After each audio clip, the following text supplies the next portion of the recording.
9:12 de la mañana, don Gabriel Cifuentes, buenos días. Juan Camilo, muy buenos días para usted y para toda la audiencia. Estoy corriendo, confirmando una información, perdón si me ven escribiendo en el celular, tiene que ver con el señor Rodrigo Londoño, pero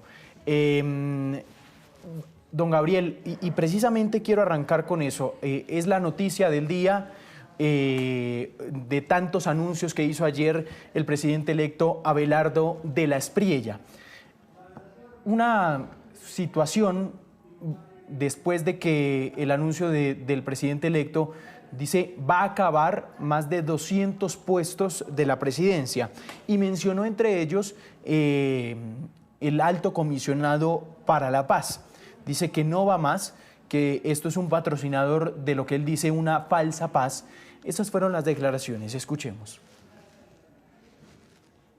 Se acaba el comisionado para la paz, porque no habrá más procesos de falsa paz en mi gobierno. A partir del 7 de agosto, el objetivo será la seguridad del pueblo y el desmonte total del perverso sistema de impunidad que reina en este momento y que se va a acabar desde que asuma el cargo en propiedad.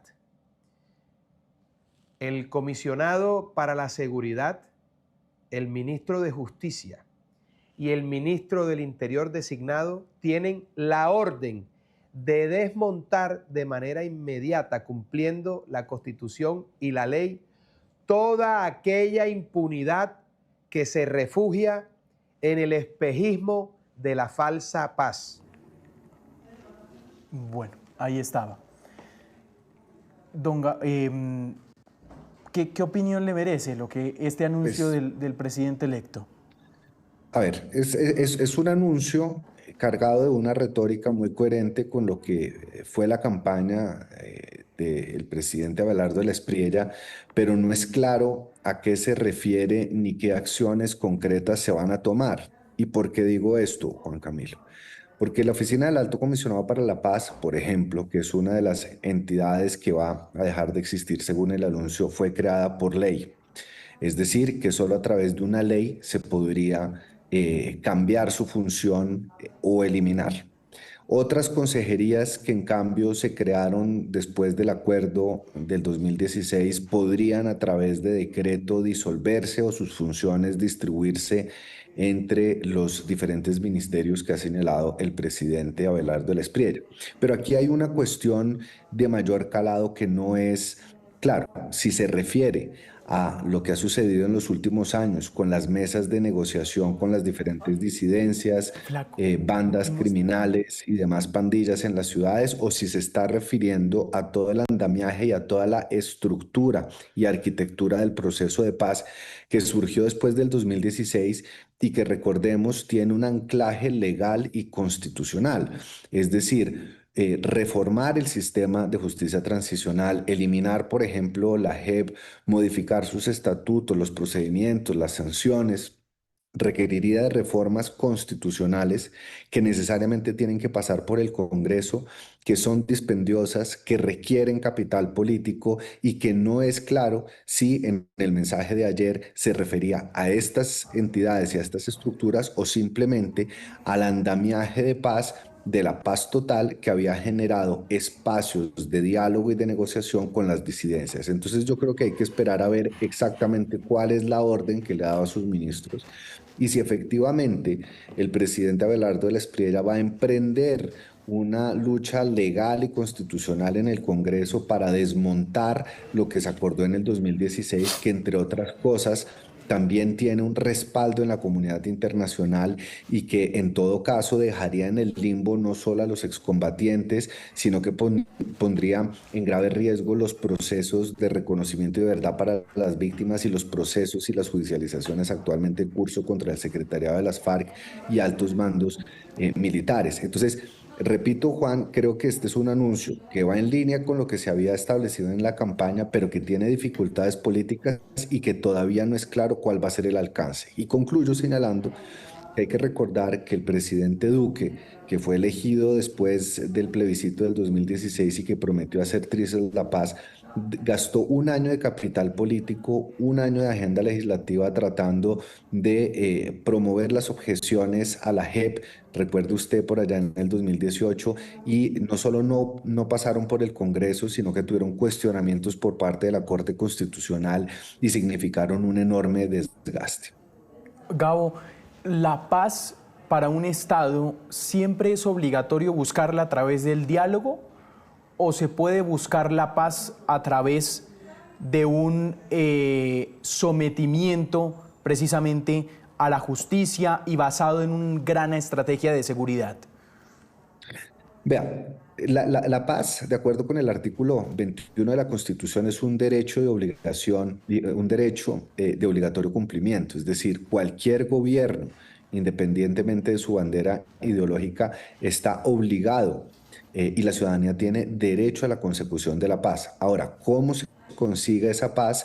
Ya depende de la política de cada uno de los gobiernos. Recordemos que el expresidente Álvaro Uribe, con su política de seguridad democrática, privilegió las estrategias basadas en la seguridad, en el fortalecimiento de las Fuerzas Armadas, en combatirlas dentro de los límites y de los marcos legales. Por el contrario, el expresidente Santos, después de los golpes asestados a las antiguas FARC, decidió emprender una negociación. Y hay también que señalar, y esto es muy importante porque con frecuencia se olvida, apreciado Juan Camilo, que desde 1997, con la ley 418, que es la ley de orden público y que se ha venido cada 4 años renovando, se le dan facultades especiales al presidente de la República para que a través de sus oficios y de su competencia pueda abrir espacios de diálogo y de negociación. Que un presidente quiera hacerlo ya depende de la voluntad del gobierno. No está obligado el gobierno a que la paz únicamente se logre a través de negociaciones. Claro. En una siguiente afirmación, el presidente electo fue más allá y le hizo una muy dura advertencia al ex jefe de las FARC, Rodrigo Londoño. Miren lo que dijo. Hoy vemos al criminal de guerra, alias Timochenko, en gira internacional con salvoconducto de quienes pretenden lavar sus crímenes con el disfraz de tribunal, la JEP. Ese bandido de Timochenko merece estar preso de por vida. Voy a trabajar en ello. Ningún formalismo aparente puede esconder que los crímenes de guerra y contra la humanidad de los jefes de la FARC siguen impunes. Bueno, muy dura advertencia, don Gabriel. Ahora, lo único cierto es que el 7 de agosto el presidente electo Abelardo de la Espriella no puede llegar y decir Rodrigo Londoño lo vamos a capturar, y puede ir a capturarlo, ¿no? Es decir, aquí hay una justicia en la que está amparado Rodrigo Londoño, una justicia y un proceso de paz por el cual ocupó inclusive una curul en el Congreso de la República. No sé qué pensar, don Gabriel, de la advertencia.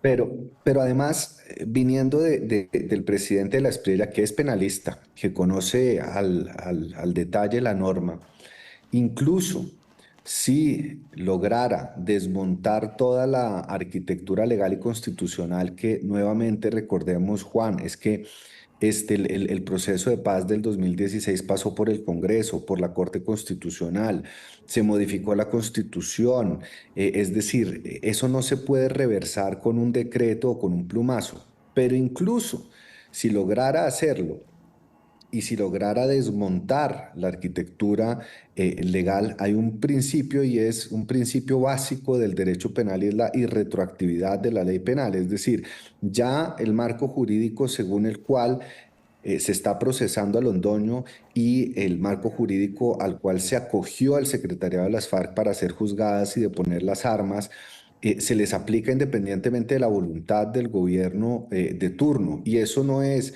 simplemente un capricho del gobierno del expresidente Santos, eso es un principio constitucional reconocido incluso por instancias internacionales. Entonces veo muy difícil desde un punto de vista jurídico que efectivamente se logre, así se modifique la Constitución, reversar y poner en una condición al secretario de las FARC para que se pudran en la cárcel como muchos quisieran. E incluso veo un riesgo adicional, Juan Camilo, y es que ellos puedan declararse, yo no lo creo, pero puedan declararse perseguidos políticos y comenzar a buscar asilo en otros países, y eso sí sería demoledor para el proceso de paz, sería demoledor para la verdad, sería demoledor para las víctimas, y creo que lejos de ser una victoria para el gobierno, sería simplemente una mancha que cerraría definitivamente la puerta en futuro para cualquier tipo de negociación, sometimiento, diálogo o proceso de paz en curso. Es decir, los procesos de paz viven de cierta manera de su legitimidad y de la confianza que se pone en un proceso cuando el Estado asume un compromiso. Podemos o no estar de acuerdo que ese compromiso haya estado bien negociado. Podemos estar o no de acuerdo que ha habido altas dosis de impunidad. Podemos o no estar de acuerdo sobre las penas impuestas. Pero reversar una norma con arraigo constitucional no solo creo que es jurídicamente difícil, sino políticamente inconveniente. Sí. Vamos a escuchar ahora sobre la JEP. Mientras Petro y Cepeda promueven una rebelión en contra de lo que dictaron las urnas, los criminales que asesinaron, violaron y llenaron de cocaína el mundo se mueven tranquilamente en giras internacionales, reviviendo la diplomacia guerrillera que durante décadas instalaron las FARC en Europa. Eso es a todas luces intolerable, mis queridos compatriotas. No podemos seguir normalizando que los criminales tengan instituciones a su disposición y seguir dejando hacer y dejando pasar. Yo quiero poner un punto claro aquí. ¿Qué tan fácil es esta idea de eliminar la JEP, don Gabriel? Es decir, No, expliquemos qué se necesita para eliminar la Jurisdicción Especial para la Paz. una reforma constitucional. Es decir, tiene que pasar por el Congreso en 2 legislaturas, 8 debates, modificar la estructura constitucional, que además de ser una norma constitucional tiene una ley estatutaria, lo cual requiere también una reforma legal de carácter estatutario. Es decir, la JEP tiene 6 años todavía de vigencia. La Constitución estableció un plazo legal determinado para que cumpliera sus funciones, y la JEP no se puede eliminar a través de un decreto presidencial. Requiere necesariamente pasar por el Congreso de la República y reformar la Constitución. Claro, que ese es un punto importante para tener claro aquí en todo lo que ha propuesto. Pero que además lo que habría que decir es, yo sí creo que el presidente recoge un sentimiento, e incluso un sentimiento mayoritario de desprecio, de inconformidad con la JEP, y en eso podemos estar de acuerdo, pero eso es una conversación política. Ahora, verdaderamente el problema del país está ahí, están los acuerdos del 2016. Es decir, frente a la andanada de crisis que hay, frente a los retos inmensos en materia fiscal, de seguridad, que no tienen nada que ver con la JEP, es decir, muchos de estos grupos y de disidencias eh, que, que no se acogieron al proceso, o de grupos no paramilitares, es decir, no tienen, la JEP es como un conejillo de Indias a mi juicio, pero lo que habría que pensar es si esto verdaderamente resuelve las crisis por las cuales hoy el país está clamando y votó por el presidente de la Espriella, en temas fiscales, energéticos, la crisis de la salud.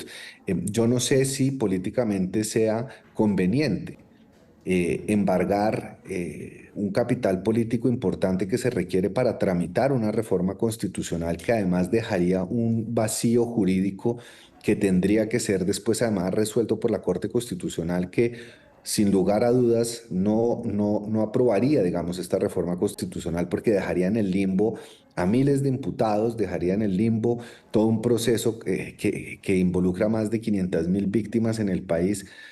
Si verdaderamente esa inversión política para acabar un tribunal que igual en 6 años va a culminar sus funciones vale la pena, o si el gobierno debería estar pensando en resolver otros problemas. Entonces, eso es lo que me cuestiona mucho porque no sé si hace parte de una retórica coherente con el discurso del presidente, pero que en la práctica me parece jurídica y jurídica y políticamente muy difícil de cumplir. Claro, que ese es otro de los puntos. Vamos a pasar a otra de las grandes polémicas que se ha armado en las últimas horas, don Gabriel, y es esta idea de la posesión presidencial y el lugar.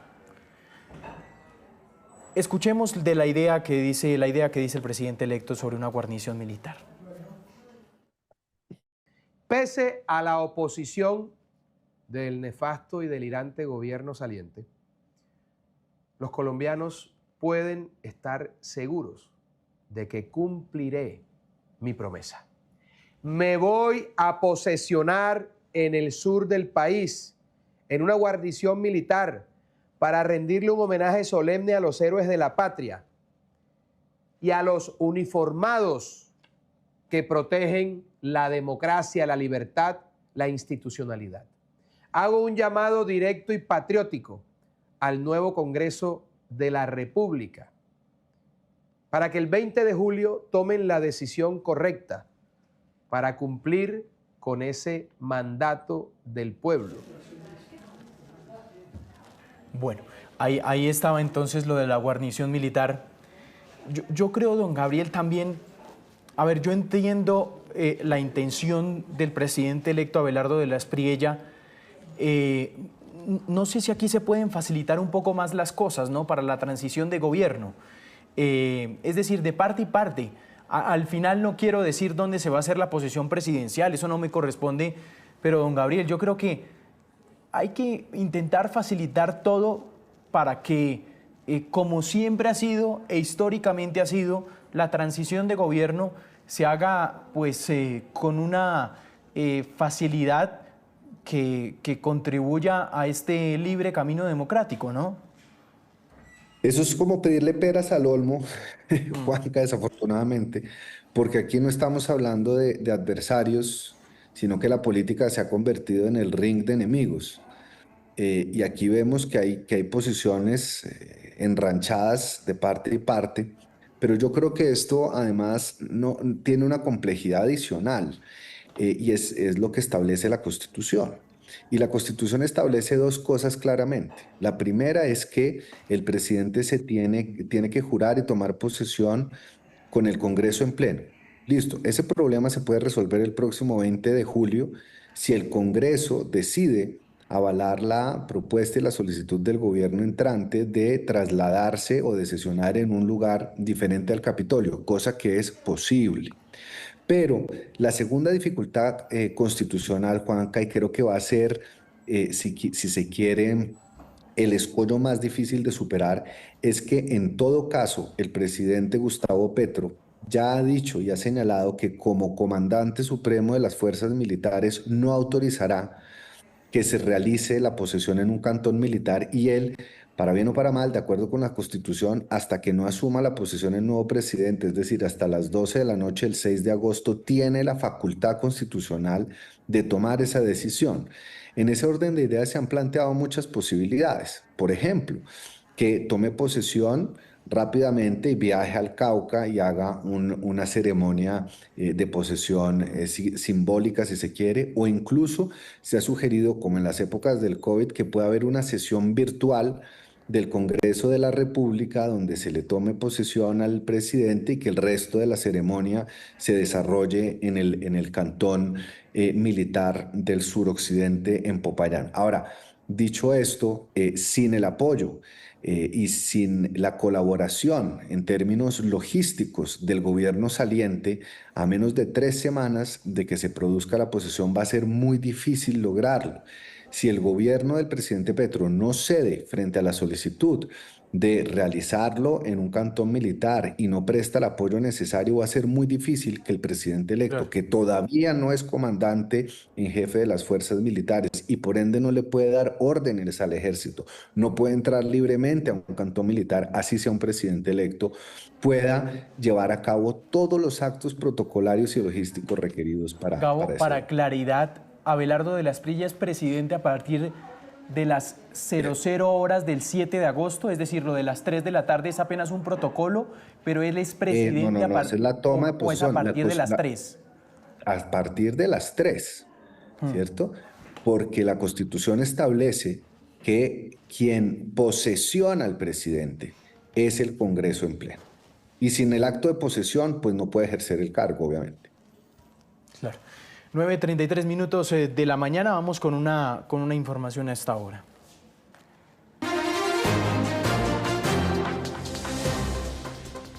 Bien, mucha atención que el equipo de Rodrigo Londoño está confirmándonos a esta hora a Noticias Caracol, esa es la información que estaba confirmando hace minutos, que evidentemente Rodrigo Londoño está en Bogotá.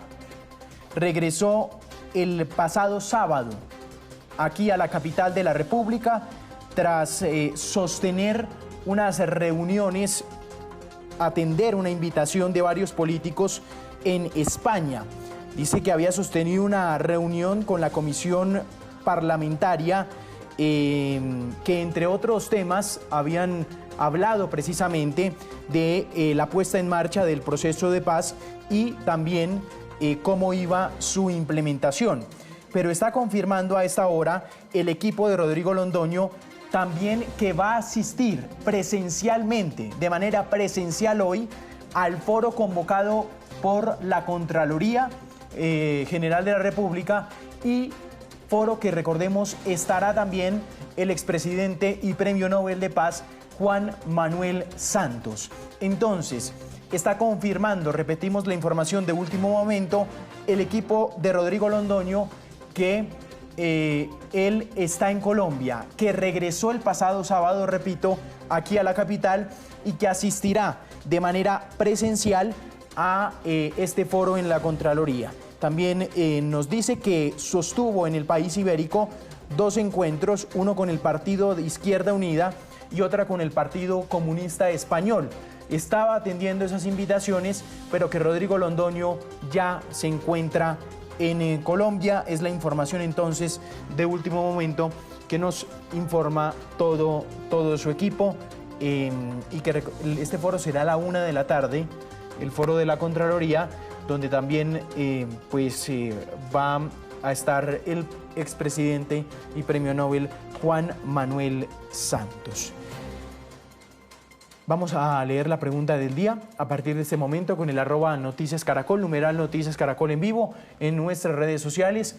¿Cuál es su opinión del proceso de paz con las FARC tras 10 años de la firma del acuerdo?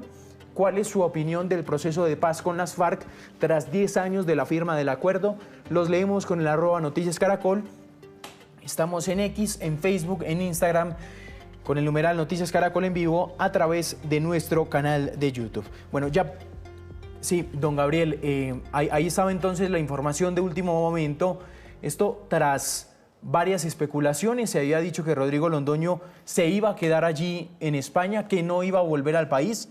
Al final, pues nos confirman que Rodrigo Londoño está en Colombia, bajo un contexto, pues hay que decir, bastante hostil para él, ¿no? Sí, sin lugar a dudas. Bueno, afortunadamente regresó. Imagínese qué hubiera pasado si se queda en España, no solo en términos del discurso del gobierno entrante, sino también en términos de la salud del proceso de paz. Lo segundo es que efectivamente, como se tenía previsto, hoy tiene que presentarse Rodrigo Londoño alias Timochenko ante la Secretaría de la Jurisdicción, y el riesgo de no presentarse hubiera sido incumplir con un permiso, incumplir con lo establecido por parte de la JEP, y eso acarrea también una serie de riesgos jurídicos en el marco de los procesos que se adelantan en su contra. Claro, ese va a ser entonces, va a ser interesante, por supuesto, el foro a la 1 de la tarde. Vamos a estar revisándolo aquí en Noticias Caracol. Quiero terminar con esto, don Gabriel. Tiene que ver con pues, el asesinato en las últimas horas. Están denunciando varios congresistas allí en Maine, también distintos testigos. Este joven que murió en medio de un operativo de ICE, un joven de 26 años. Estas son las imágenes de las distintas cámaras de seguridad. Aquí lo más preocupante es que en las últimas semanas ya 2 personas han muerto en medio de operativos donde ellos, porque esto lo ha confirmado en las últimas horas también un congresista allí de este estado, no son los objetivos del operativo. Y este va a ser también un muy duro reto que va a tener el gobierno entrante, que va a estar por posesionarse, pero también el actual gobierno, ¿no, don Gabriel? ¿Cuáles van a ser sus posiciones frente a esto tan trágico? Es una verdadera tragedia lo que ha pasado con este joven colombiano de tan solo 26 años. Pues sea lo primero solidarizarse con la familia de este joven. Este verdaderamente es un hecho trágico que enluta no solo a una familia, sino también a miles y cientos de miles de colombianos que salen del país en búsqueda de un mejor futuro, que no son criminales, que en muchos casos tienen sus permisos de trabajo, tienen sus papeles en regla, y que desafortunadamente caen asesinados sin ningún motivo o razón aparente. Dicho lo anterior, con el presidente Gustavo Petro, es posible anticipar que esto vaya a generar una dura reacción, a pesar de las tensiones que ya se tienen entre la administración Petro y el presidente Donald Trump, pero sí será muy interesante. Y estamos todos a la expectativa de saber cuál será la reacción del gobierno del presidente electo Abelardo de la Espriella, quien es muy cercano al Partido Republicano, que es muy cercano a la administración de Trump, pero que en todo caso va a tener que lidiar con una papa caliente, porque este asesinato genera indignación tanto entre quienes apoyaron al presidente Abelardo de la Espriella como quienes le hacen oposición. La muerte de un colombiano no debe pasar desapercibida. Y lo mínimo que se exige es una explicación y un pronunciamiento del gobierno de los Estados Unidos, cosa que va a ser muy difícil conociendo los antecedentes de la forma como opera ICE y de lo que se ha visto en los últimos meses en estos procesos de control migratorio en el país norteamericano. 9:40 minutos de la mañana. Vamos a hablar en segundos con una ONG a cargo de defender los derechos de los migrantes allí en Estados Unidos. Don Gabriel, un abrazo, muchas gracias. Juanca, para usted, para toda la audiencia, un feliz inicio de semana. 9:40 minutos de la mañana, una pausa y ya regresamos con más información. Tantas noticias que hay para contarles y hacerles desarrollo hoy en este martes 14 de julio. Regresamos.